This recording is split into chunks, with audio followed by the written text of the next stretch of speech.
টাঙ্গাইলের ধলেশ্বরী ও লৌহজং নদী পুনর্খনন এবং টাঙ্গাইল পৌর এলাকার নদী তীর প্রতিরক্ষা কার্যক্রমের উদ্বোধন করা হয়েছে। শনিবার সকালে টাঙ্গাইল সদর উপজেলার করটিয়া ইউনিয়নের ক্ষুদিরামপুর এলাকায় এই কর্মসূচির উদ্বোধন করেন মৎস্য ও প্রাণী সম্পদ প্রতিমন্ত্রী সুলতান সালাউদ্দিন টুকু।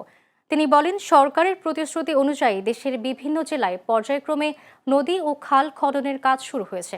প্রতিমন্ত্রী জানান, টাঙ্গাইলের প্রায় ৪১ কোটি টাকা ব্যয়ে ৫২ কিলোমিটার নদী পুনর্খনন কার্যক্রম শুরু হয়েছে।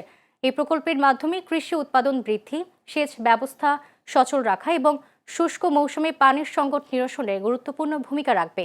অনুষ্ঠানে উপস্থিত ছিলেন টাঙ্গাইল অতিরিক্ত জেলা প্রশাসক সঞ্জয় কুমার মহন্ত ও উপজেলা নির্বাহী কর্মকর্তা শাহিন মিয়া সহ অন্যান্যরা। ধলেশ্বরী এবং লৌহজং নদীর গতি ফিরে পাবে, তার এটি মানুষের প্রাণের দাবি। এই নদীটি কিন্তু এই টাঙ্গাইলের জনগণের সবার সম্পদ। এই নদী আল্লাহর অশেষ রহমতে আজকে আমরা উদ্বোধন করলাম এই নদী খনন কর্মসূচি। অবশ্যই নদী যে জায়গা সেই জায়গা খনন হবে এবং আশপাশে যদি কেউ এটি দখল করে রেখে থাকে অবশ্যই প্রশাসন দখলদার মুক্ত করবে।